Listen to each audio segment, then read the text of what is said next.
तो आज मैं एक्सप्लेन करने वाला हूँ हाल ही में नेटफ्लिक्स पर रिलीज हुई एक नॉर्वेजियन डिजास्टर थ्रिलर सीरीज को।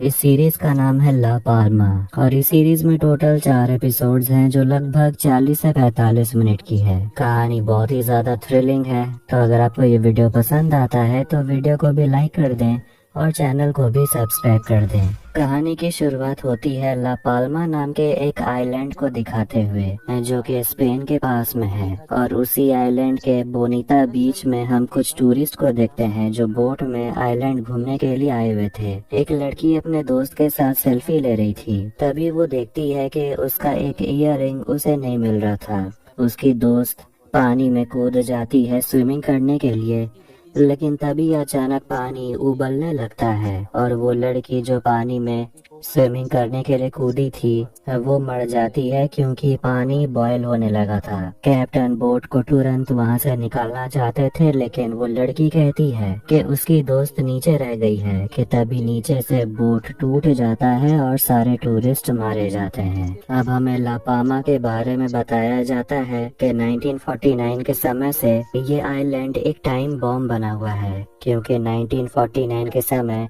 एक बहुत बड़ा ज्वालामुखी फटा था जिसके बाद कई सारे भूकंप के झटके भी महसूस हुए और इस वजह से ज्वालामुखी के ऊपर एक फॉल्ट लाइन बन गया है। लोगों का मानना है कि ये आइलैंड नष्ट होने के कगार पे है। बस इंतजार ये है कि आखिर ये कब होगा। इसके बाद हम मिलते हैं एक परिवार से, फेडरिक, उसकी पत्नी जेनिफर और उनके दोनों बच्चे सारा और टोबायस। वो सभी क्रिसमस की छुट्टी के लिए ला पाल्मा आइलैंड आए हुए थे। वो एक होटल में आते हैं और होटल का ओनर उन सभी को पहचानता था और उन लोगों की बातें होने लगती है। और फ्रेडरिक अपने परिवार के साथ यहाँ 7 साल से आता है। फ्रेडरिक अपने लिए एक कार रेंट में मंगवाने के लिए बोलता है। फिर वो लोग अपने अपने कमरे में चले जाते हैं, लेकिन रिसेप्शनिस्ट कहता है कि मैं आपके लिए एक अपार्टमेंट का इंतजाम कर सकता हूँ, जिससे कि वो लोग हैरान हो जाते हैं। पूरा परिवार अपने अपार्टमेंट के लिए आते हैं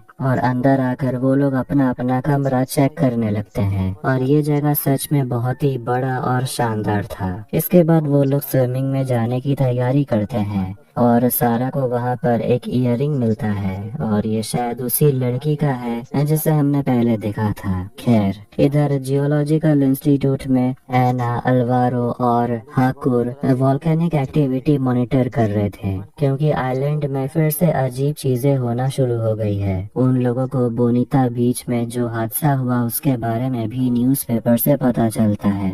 अल्वारो इस सब से थोड़ा टेंशन में था क्योंकि सारे टूरिस्ट मारे गए थे। इधर मैरी नाम की लड़की अपने कंप्यूटर में देखती है कि उन लोगों ने जो नए मॉनिटरिंग यूनिट सेट करवाए थे पहाड़ में, उसका कनेक्शन कट हो गया था और लास्ट डाटा कल का है। हाकुर कहता है कि जरूर तुमसे कुछ प्रॉब्लम हो गई होगी, इसीलिए वो लड़की कहती है क्यों ना हम लोग जाकर चेक करें। इसीलिए दोनों पहाड़ के पास में आते हैं और वहाँ उन्हें कुछ टूरिस्ट देखते हैं जो वोल्केनो के पास में घूमने के लिए आए थे। मैरी हाकुर को बताती है कि वो यहाँ पर एक प्रोजेक्ट कंडक्ट कर रही थी जिसमें वो देखना चाहती है कि अंडरग्राउंड वाटर के वजह से पहाड़ों में किस तरह का बदलाव आता है। उन्हें उनका ट्रांसमीटर दिख जाता है, लेकिन समझ नहीं आ रहा था कि प्रॉब्लम है क्या। फिर दोनों पहाड़ के अंदर मतलब गुफा के अंदर जाते हैं और मैरी हर जगह बहते हुए पानी को देखती है और कहती है कि ये सब तो पहले हो नहीं रहा था, और पानी के सैंपल को वो अपने पास रख लेती है। दोनों वहाँ पर बहुत सारे चमगादड़ को मरे हुए देखते हैं और एयर क्वालिटी चेक करने पर पता चलता है कि यहाँ कार्बन डाइऑक्साइड और नाइट्रोजन डाइऑक्साइड बहुत ज्यादा है। वो लोग अंदर आते हैं तो मैरी देखती है कि उनका इक्विपमेंट टूटा हुआ था और ऊपर में उन्हें बहुत बड़ी दरार नजर आ रही थी, जिससे कि वो दोनों टेंशन में आ गए थे।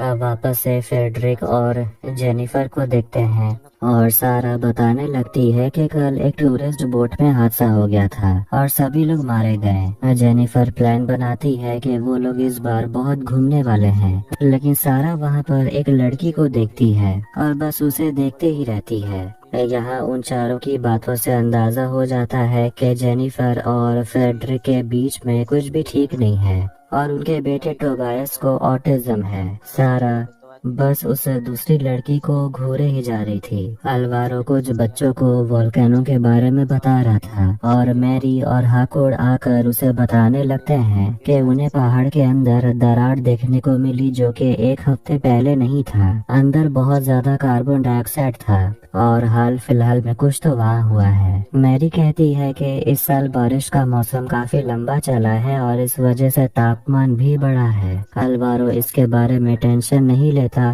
कहता है कि पहाड़ तो हमेशा हिलते ही रहते हैं तो दरार तो आएंगे ही, और गैस के तो छोटे मोटे पॉकेट्स पहाड़ के अंदर देखने को मिलते ही हैं। लेकिन मैरी कहती है कि हमें फिर भी चौकन्ना रहना पड़ेगा क्योंकि इन सारे लक्षण का मतलब यही है कुछ तो आने वाला है। लेकिन अल्वारो उनकी बातों को ज्यादा सीरियसली नहीं लेता।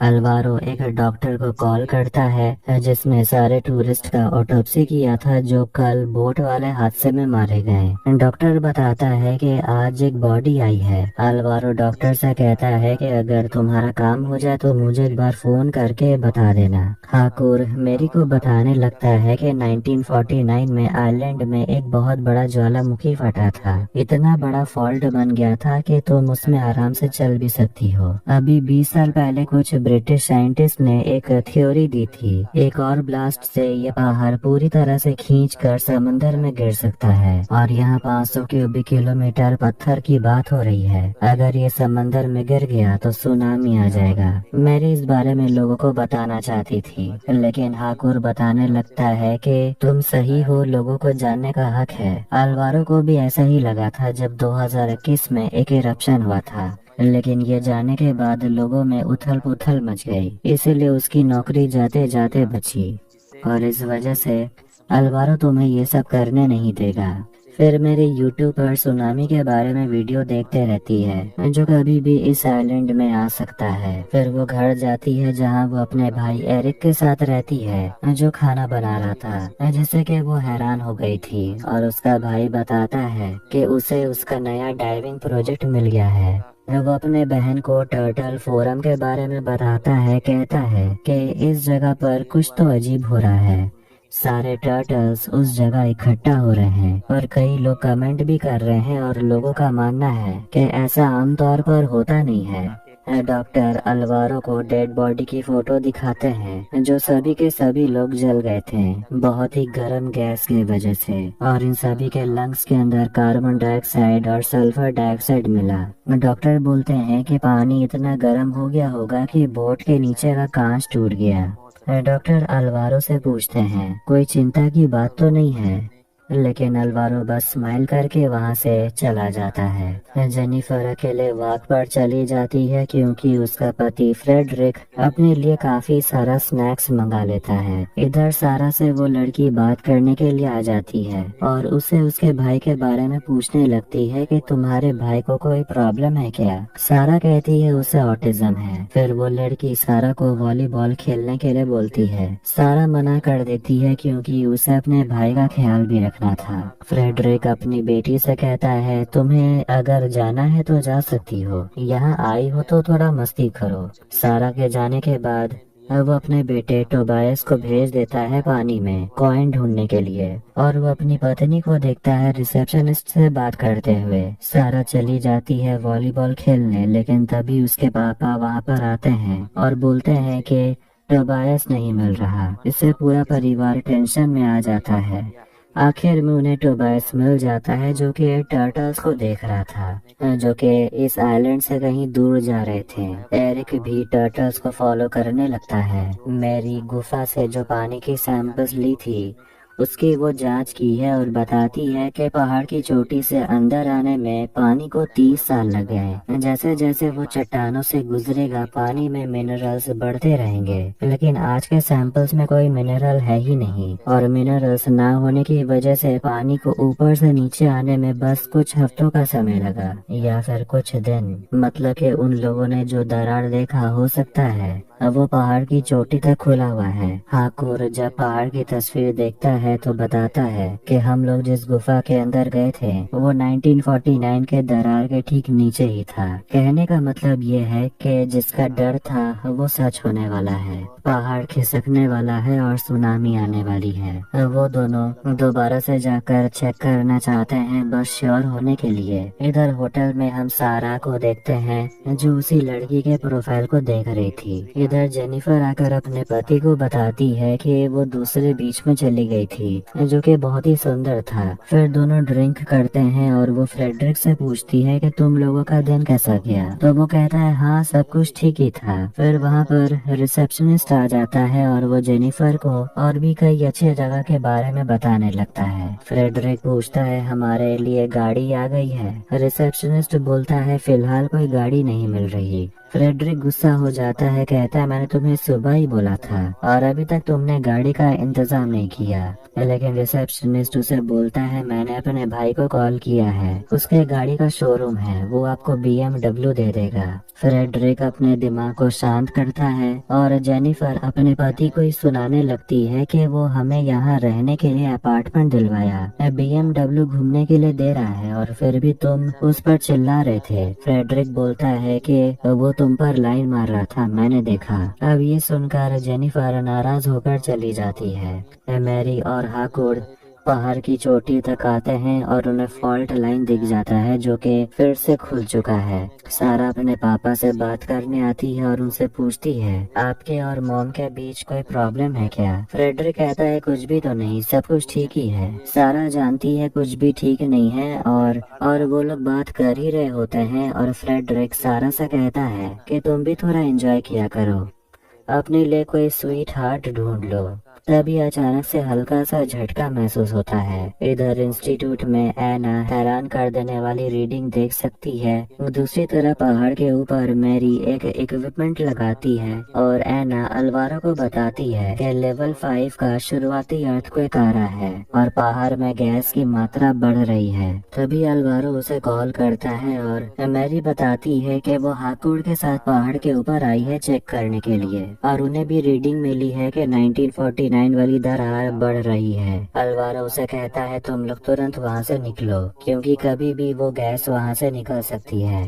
तभी दरार से गैस निकलने लगती है और वो लोग भागने लगते हैं। मैरी को वहाँ पर कैंपिंग वाले लोग भी दिखते हैं और उन्हें वो सावधान करने लगती है कि गैस जहरीली है और वो उन सभी को वहाँ से निकालने लगती है। जहरीला गैस से खुद को बचाने के लिए वो लोग कपड़े में पानी डालते हैं और मुंह ढक लेते हैं, लेकिन दौड़ते हुए मैरी रास्ता भटक जाती है और वो लड़खड़ा कर गिर जाती है। इसके बाद हम देखते हैं कि मैरी हॉस्पिटल में एडमिट होती है। वो जैसे ही अपने कमरे से बाहर आती है तो अल्वारो उसे मिलता है जो बताता है कि हाकुर को बहुत ज्यादा पॉइजनिंग हुई है, इसीलिए उसे कोमा में भेजना पड़ा, मगर वो ठीक हो जाएगा। और बाकी कैंपिंग वाले लोगों की बात की जाए तो वो लोग जिंदा नहीं बच पाए। वो मैरी को बताता है कि उस जगह को बंद कर दिया गया है और अब पता नहीं आगे क्या होने वाला है। मैरी उसे समझाती है कि आपको कोई तो स्टेप लेना पड़ेगा। अल्वारो बोलता है ऐसा करने से लोगों में भगदड़ मच जाएगी और अगर हम फिर से गलत हो गए तो हमारा मजाक बन जाएगा। मैरी बताने लगती है कि 2004 में जब वो 10 साल की थी तो वो अपने परिवार के साथ हाईलैंड में क्रिसमस मना रही थी और उसी समय वहाँ सुनामी आया था जिसमें कि उसके मम्मी पापा मारे गए।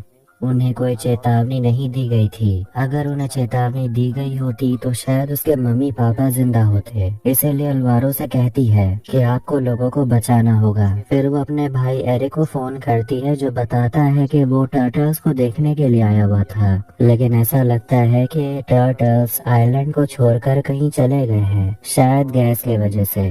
मैरी अपने भाई से कहती है घर पर मिलने के लिए, जरूरी बात करनी है। इधर होटल में सारा उस दूसरी लड़की से जाकर बात करने लगती है। लड़की अपना नाम बताती है कि उसका नाम है चार्ली। चार्ली सारा का फोन लेती है और अपना नंबर उसे दे देती है। सारा उसे बताती है कि वो उसके सोशल मीडिया पर उसके फोटो को देखी। ये देखकर चार्ली अपने बॉयफ्रेंड डिदरिक पर गुस्सा करने लगती है। कहने लगती है कि मैंने कहा था ना कुछ भी अपलोड मत करना, इसे डिलीट करो अभी। सारा रोने लगती है क्योंकि जिस लड़की को वो पसंद करती थी उसका बॉयफ्रेंड है।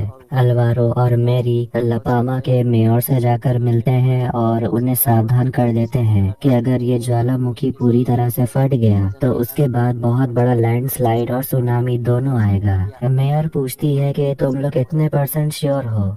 अल्वारो कहता है हम लोग अभी भी 100% श्योर नहीं हैं, क्योंकि ये प्रकृति है, कोई मैथ्स नहीं। मेयर बोलती है कि तुम लोग पहले भी ऐसा कर चुके हो और बहुत लोगों की जान खतरे में आ गई थी। अल्वारो कह देता है कि हम लोग फिलहाल पब्लिकली कुछ अनाउंस नहीं करेंगे, लेकिन सरकार के साथ एक मीटिंग करने की बहुत जरूरत है, क्योंकि कुछ भी हो सकता है। जेनिफर और सभी लोग बाहर ब्रेकफास्ट कर रहे थे, लेकिन सारा वहाँ पे नहीं थी। फ्रेडरिक अपनी पत्नी जेनिफर के साथ घूमने जाने वाला था। कहता है कि मैं जाता हूँ और BMW गाड़ी लेकर आता हूँ। तभी वहाँ पर उनका फ्रेंड आता है और पूछता है कि आखिर उन लोगों का प्लान क्या है, आज वो लोग कहाँ कहाँ घूमने वाले हैं। फ्रेडरिक बोलता है कि वो लोग पहाड़ के ऊपर जाने का सोच रहे हैं, मगर वो दूसरा आदमी बोल देता है कि कुछ और सोच लो, क्योंकि पहाड़ में गैस लीक हुआ है, कुछ लोगों की जान भी चली गई है, उस वजह से उस जगह को बंद कर दिया गया है। और उसी आदमी से जेनिफर को पता चल जाता है कि कल सुबह टोबायस खो गया था।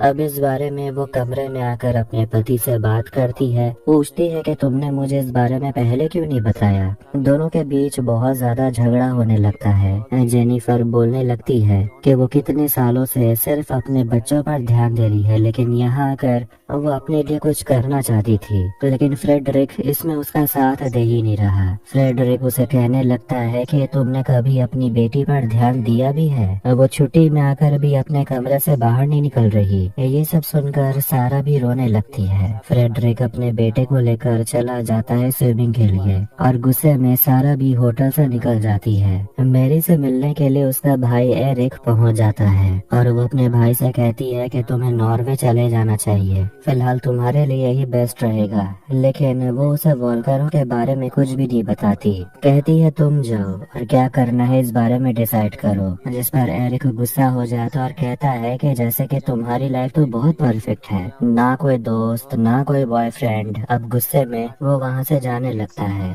मैरी उसे समझाने के लिए कहती है मेरी बात मानो, यहाँ से चले जाओ, यहाँ सुनामी आने वाली है। एरिक गुस्सा हो जाता है, कहता है कि तुम मुझसे पीछा छुड़ाने के लिए कुछ भी बोलोगी। अब फिर मैरी अंदर आकर रीडिंग देखती है और रीडिंग देखकर उसे पता चलता है कि जल्दी एक इरप्शन होने वाला है। इसके बाद हम नॉर्वे में ministry of foreign affairs office को देखते हैं। वहाँ हम जेम्स नाम के एक ऑफिसर को देखते हैं जो कि सारा के अंकल हैं, मतलब जेनिफर का भाई है। सारा जेम्स को कॉल करती है और अपने अंकल से वो पैसे मांगती है। जेम्स पूछने लगता है कि आखिर तुम्हें पैसे क्यों चाहिए। सारा कहने लगती है क्योंकि पापा मम्मी हमेशा लड़ते रहते हैं और मुझे अब बर्दाश्त नहीं हो रहा है, इसीलिए मैड्रिड जाने के लिए मुझे टिकट बुक करना है, क्योंकि मुझसे और सहा नहीं जा रहा। जेम्स बोलता है कि मैं सब कुछ संभालने की कोशिश करूँगा, मगर सारा फोन काट देती है और वो मैड्रिड जाने वाले फ्लाइट में चढ़ जाती है। तभी उसे चार्ली का मैसेज आता है कि आज के लिए सॉरी और मैं तुम्हें लाइक करती हूँ। फिर उसे जेम्स का कॉल आता है जिसे वो कट कर देती है। दूसरी तरफ झटके और बढ़ रहे थे और कभी भी एरप्शन हो सकता है, इसीलिए अल्वारो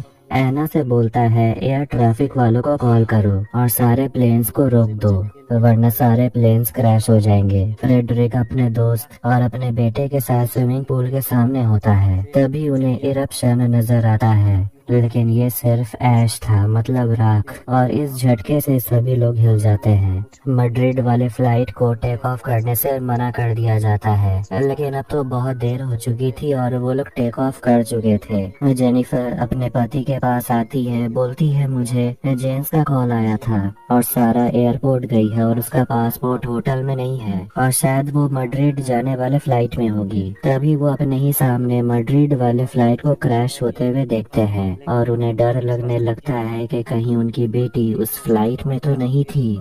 में और प्लेन क्रैश को देखकर दहल गई थी। जेम्स को भी न्यूज के जरिए पता चलता है कि मैड्रिड जाने वाला प्लेन क्रैश हुआ और बहुत लोग मारे भी गए। अब ये सब देखकर वो थोड़ा घबराने लगता है। जेनिफर और फ्रेडरिक हॉस्पिटल की तरफ चले जाते हैं क्योंकि कुछ सर्वाइवर्स को वहाँ पर पहुँचाया गया था। वो लोग अपनी बेटी को ढूंढने लगते हैं और अंदर में उन्हें एक लड़की दिखती है जिसका ऑपरेशन हो रहा था, मगर नर्स उन दोनों को रोकती है और आखिर में एक पुलिस ऑफिसर आकर उन दोनों को वहाँ से ले जाती है। अल्वारो और एना और मेरी गवर्नमेंट ऑफिशियल्स को समझाने की कोशिश करते हैं कि उन्हें फिलहाल इस आइलैंड से लोगों को निकालना जरूरी है, लेकिन ऑफिशियल्स कहते हैं कि ऐसा करने में लोगों की जान भी जा सकती है, हमें पहले श्योर होना होगा। अल्वारो कहने लगता है कि अगर राख के जगह लावा निकलने लगा तो हमारे पास कुछ दिन के जगह कुछ घंटे का समय बचेगा। पूरा पहाड़ समंदर में जा गिरेगा और उसके बाद एक बहुत ही भयंकर सुनामी आएगा, मगर ऑफिशियल्स समझने का नाम ही नहीं लेते। अल्वारो समझ गया था कि ऑफिशियल से कुछ होने वाला तो है नहीं और फ्लाइट भी बंद है, कम से कम फेरीज तो चल रही हैं, तो उन्हें पानी के रास्ते लोगों को निकालने के बारे में सोचना चाहिए। और वो एना और मेरी से कहता है यहाँ से निकल जाने के लिए। मेरी जाने से पहले अल्वारो को गले लगाती है और फिर वो अपने घर पहुंचती है, लेकिन वहाँ पर उसका भाई एरिक नहीं था और वो उसे फोन लगाती है तो वो फोन भी नहीं उठाता, जिससे वो टेंशन में आने लगती है। इधर पुलिस ऑफिसर जेनिफर को पैसेंजर की लिस्ट दिखाती है और जो यहाँ हॉस्पिटल में एडमिट है उनके नाम में टिक लगा हुआ है और बाकी लोग लापता हैं, लेकिन उनकी बेटी के नाम के सामने टिक था ही नहीं, मतलब सारा लापता है। ऑफिसर उनसे बोलती है कि आप लोग अपने घर जाइए, हमें कुछ भी पता चलेगा तो आपको इन्फॉर्म किया जाएगा। वो दोनों होटल आते हैं तो वहाँ पर सारा को वो लोग देखते हैं जो बिल्कुल ठीक है और वो तीनों गले लगकर रोने लगते हैं क्योंकि आज तो वो सभी बहुत ज्यादा डर गए थे। जेम्स ऑफिस से निकलता है तो उसकी कलीग कैरिन उसे पूछती है कि तुम्हें सारा के बारे में कुछ पता चला। जेम्स कहता है कि हाँ वो ठीक है, वो टेक ऑफ होने से पहले ही उतर गई थी। सारा चार्ली से मिलने के लिए पहुंच जाती है पूल के पास और चार्ली बताने लगती है कि मेरे मॉम डैड को पता नहीं है कि मैं यहाँ हूँ, इसलिए मैं अपने सोशल मीडिया पोस्ट को देखकर गुस्सा हो गई थी। मैं अपने पेरेंट्स को क्रिसमस में बर्दाश्त नहीं कर सकती, इसलिए मुझे उनसे दूर आना था। सारा उसे बताती है कि वो उस प्लेन में थी जो आज क्रैश हो गया, टेक ऑफ होने से पहले वो उतर गई थी। चार्ली पूछती है तुम उतर क्यों गई? सारा स्माइल करके कहती है क्योंकि तुम्हारा मैसेज आया था। चार्ली उसे कह देती है कि वो उसे पसंद करती है और ये सुनते ही चार्ली उसे किस कर लेती है। मैरी को उसका भाई कॉल करता है और वो तुरंत भागते हुए बार पहुंचती है जहां पर लोकल पुलिस एरिक को अरेस्ट करके ले जा रहे थे। अपने भाई को बचाने के चक्कर में वो गलती से एक पुलिस वाले को मुक्का मार देती है और पुलिस वाले मैरी को अरेस्ट करके ले जाते हैं। मैरी एरिक से कहती है जितना जल्दी हो सके आइलैंड को छोड़कर निकल जाओ। आधी रात में जेम्स को कॉल आता है और वो तुरंत अपने ऑफिस जाने के लिए रेडी होता है और अपने लोगों से कहता है तुरंत ऑफिस आ जाने के लिए। अब ऑफिस में सारे लोग वोल्केनो के बारे में डिस्कस कर रहे थे कि पहले इरप्शन में बहुत लोगों की मौत हुई है और एक प्लेन भी क्रैश हो गया। सुपीरियर बताती है कि इन इरप्शन की वजह से पहाड़ कमजोर हो गए हैं और एक बहुत बड़ा चट्टान समुद्र में गिर सकता है और इसके वजह से एक बहुत बड़ा सुनामी भी आएगा। हमारे पास बस कुछ दिन का समय है, लेकिन अगर लावा निकलना शुरू हो गया तो बस कुछ घंटों का समय बाकी है। अगले दिन एरिक अपनी बहन से मिलने के लिए जेल पहुंच जाता है। कहता है कि मैं तुम्हें छोड़कर कहीं नहीं जाऊंगा, एक वकील आया है, तुम्हें बाहर वो निकाल लेगा। वो अपनी बहन से पूछता है क्या तुमने सच कहा था कि सुनामी आने वाली है? मैरी कहती है हम लोग यहाँ से तुरंत निकल जाएंगे। वो उसे कहती है कि तुम्हारे अलावा मेरा और कोई नहीं है। होटल में देखते हैं सारा चार्ली के साथ ही सो गई थी। फिर वो अपने कमरे में आती है और उसके मम्मी पापा बालकनी में बैठे हुए थे और वो सारा पर बिल्कुल भी गुस्सा नहीं थे कि वो रात भर बाहर थी। जेनिफर जानती है कि सारा किसी लड़की को पसंद करती है, पूछती है उसका नाम क्या है। सारा बता देती है चार्ली। सारा रोने लगती है और जेनिफर अपनी बेटी से पूछती है कि तुम रो क्यों रही हो। कोई बात नहीं, तुम कब से ऐसा फील कर रही थी? सारा कहती है हमेशा से, और इसी वजह से वो हमेशा अकेले रहना पसंद करती थी। जेनिफर अपनी बेटी को समझाती है कि तुमने जो भी किया वो बिल्कुल भी गलत नहीं है, और तुम रो क्यों रही हो? तुमने प्यार ही तो किया है, और प्यार पागलपनी तो होता है। फ्रेडरिक और टोबायस स्विमिंग करने के लिए जाते हैं। फिर वहाँ पर जेनिफर और सारा भी आते हैं, और वो सभी लोग पूल में काफी मस्ती मजाक करने लगते हैं। वह दूसरी तरफ जेम्स देखता है कि लापामा जाने वाले सारे फ्लाइट्स को कैंसिल कर दिया गया था, लेकिन एक फ्लाइट है जो अभी भी कैंसिल नहीं हुआ था, जिससे कि वो टेंशन में आने लगता है।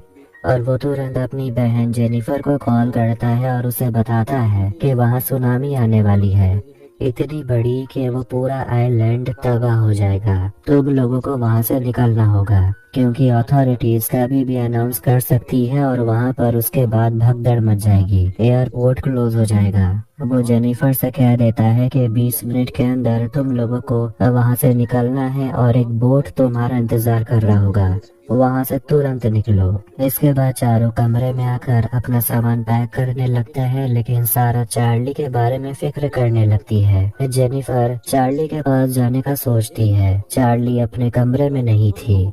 जेनिफर सारा को समझाने लगती है, हमें यहाँ से निकलना होगा, वो अपने कमरे में नहीं है, ये सुनामी आने वाली है और हमारे पास टाइम नहीं है। फ्रेडरिक एक आदमी का गाड़ी चुरा कर अपने परिवार को वहाँ से निकालता है। आखिर में वो लोग पोर्ट तक पहुँच जाते हैं, और दूसरी तरफ फ्रेडरिक को वो गाड़ी वाले पकड़ लेते हैं और फ्रेडरिक से झगड़ने लगते हैं। खैर, इधर जेनिफर अपने दोनों बच्चों के साथ बोट में बैठ जाती है और बोट निकल जाती है और फ्रेडरिक पीछे छूट जाता है। चार्ली अपने दोस्तों के साथ बीच में बैठी हुई थी और उसका मोबाइल का चार्ज खत्म हो गया था। पावर बैंक से वो चार्ज करती है तो देखती है कि सारा का बहुत सारा मिस कॉल आया हुआ था, और वो सारा को कॉल करती है और सारा उसे कह देती है कि पूरा आइलैंड खाली होने वाला है, तुम तुरंत वहाँ से निकलो एक बोट लेकर। तभी फोन का सिग्नल कट हो जाता है। जियोलॉजिकल इंस्टीट्यूट में अल्वारो अकेला बैठा हुआ था। तभी उसे भयंकर रीडिंग्स देखने को मिलते हैं और सिग्नल कट हो जाता है, और वो अथॉरिटी को कॉल करके बता देता है कि अगला इरप्शन होने वाला है, आइलैंड को खाली करवाना होगा। फ्रेडरिक आइलैंड से निकलने के लिए बोट मांगने जाता है, लेकिन रिसेप्शन वाली लड़की उसे फोन आता है और वो बोट देने से मना कर देती है, और हर जगह सायरन बजने लगता है। और तभी उसका दोस्त वहाँ पर आता है, बोलता है हमारे पास बोट है, मेरे साथ चलो। इधर हम हाकुर को देखते हैं जो कि हॉस्पिटल में था,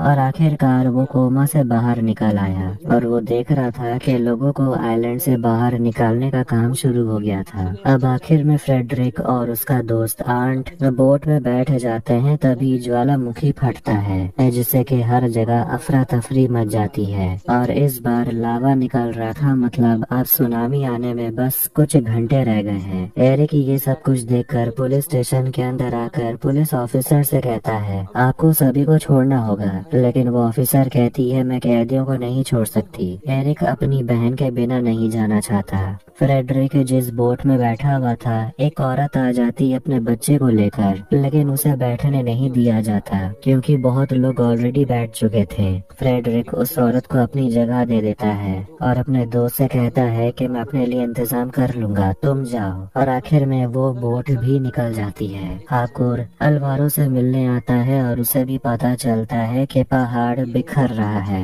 और उसने सरकार को बता दिया है आइलैंड को खाली करवाना है, और इससे ज्यादा तो वो कुछ कर भी तो नहीं सकते।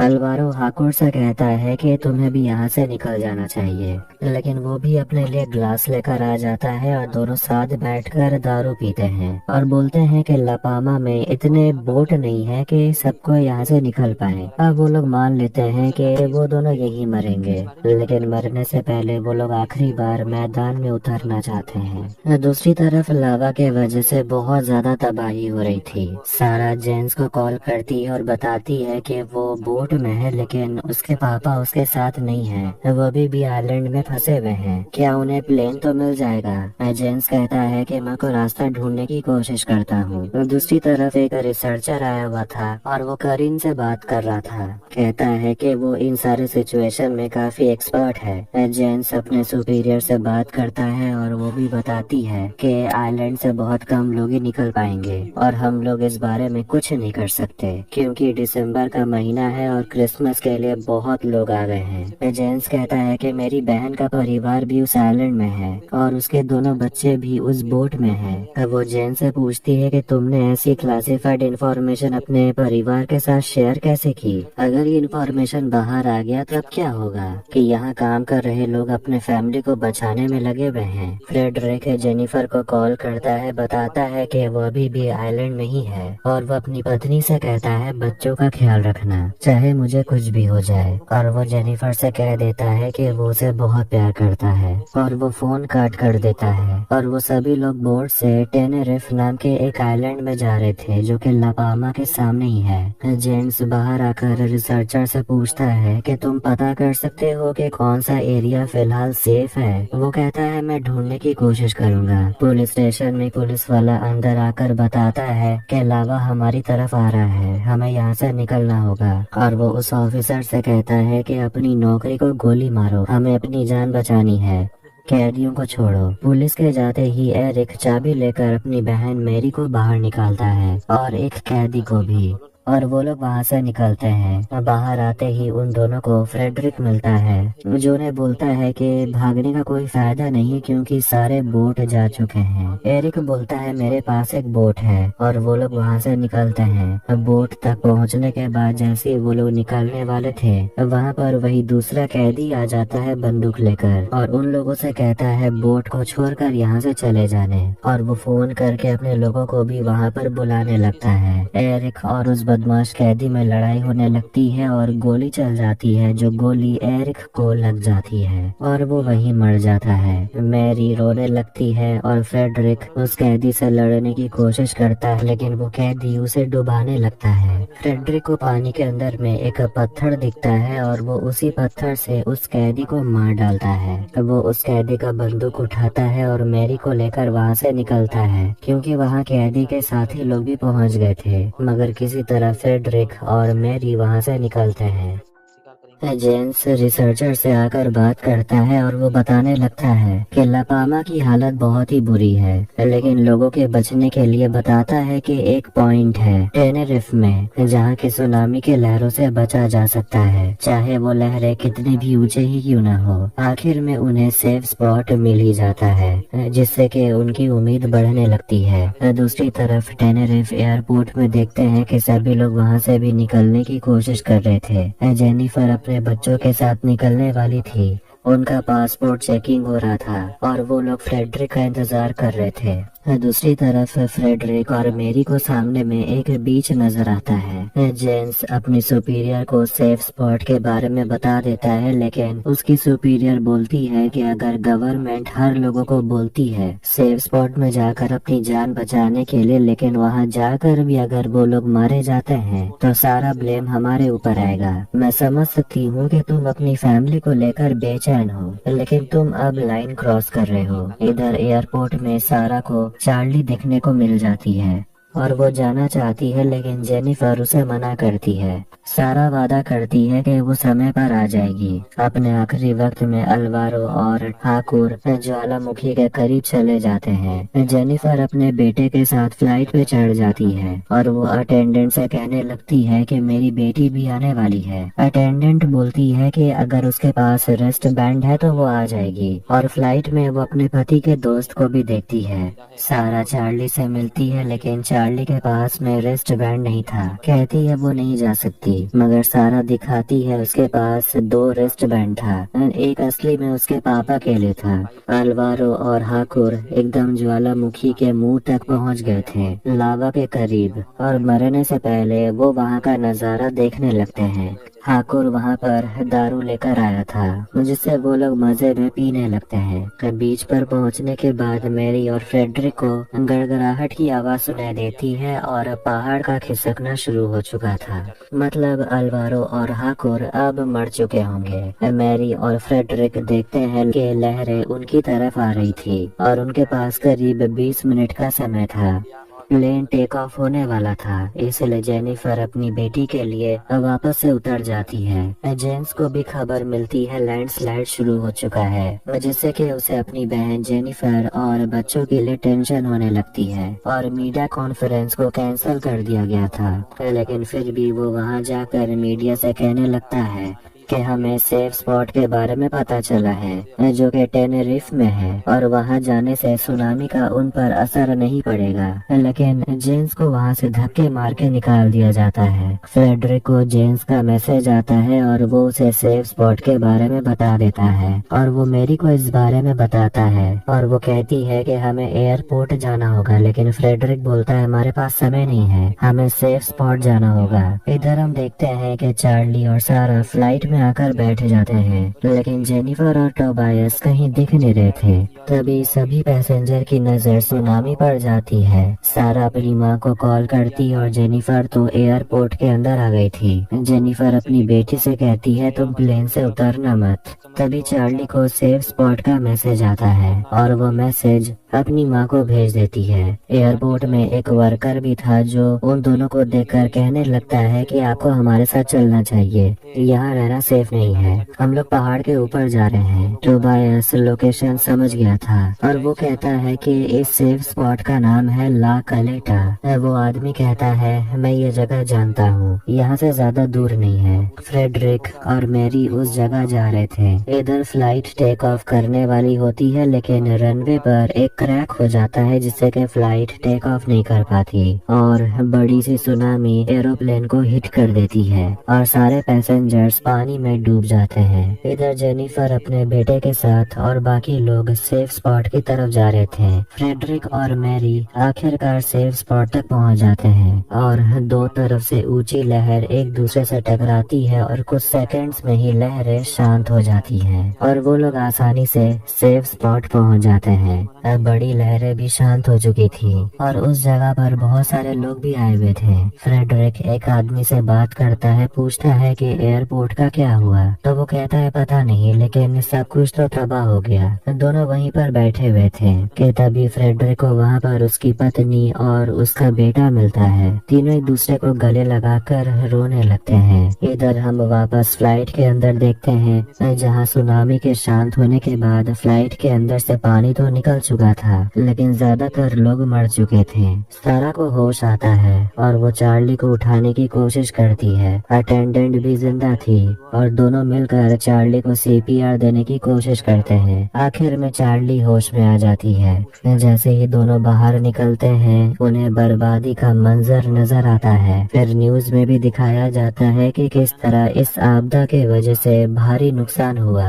जेम्स ये सब देखकर काफी टेंशन में था। तभी उसे मिलने के लिए उसकी कलीग कैरिन आ जाती है उसे संभालने के लिए और उसे कहती है कि रिपोर्ट आई है कि जितने लोग उस सेफ स्पॉट पर पहुंचे थे वो सब के सब बच गए। सैकड़ों लोग आए थे, वो सब बच गए और उसमें तुम्हारी बहन जेनिफर भी है। जेम्स राहत की सांस लेता है और कैरिन उसे कहती है तुमने कई लोगों की जान बचाई। इधर आखिरकार सेफ स्पॉट में सारा और चार्ली भी पहुंच जाते हैं और फिर पूरा परिवार एक दूसरे से मिलकर काफी खुश थे। फ्रेडरिक मैरी को देखता है और इशारों में उसे थैंक यू कहता है। फ्रेडरिक का परिवार तो बच गया था, लेकिन मैरी ने अपने भाई को खो दिया। वो अपने भाई को याद करने लगती है जो हमेशा टर्टल्स के बारे में बातें करता था। कहा करता था कि टर्टल्स डायनासोर से भी बहुत पुराने हैं और उन्हें इस पृथ्वी के बारे में सबसे ज्यादा पता है। जब भी कोई मुसीबत आने वाली होती है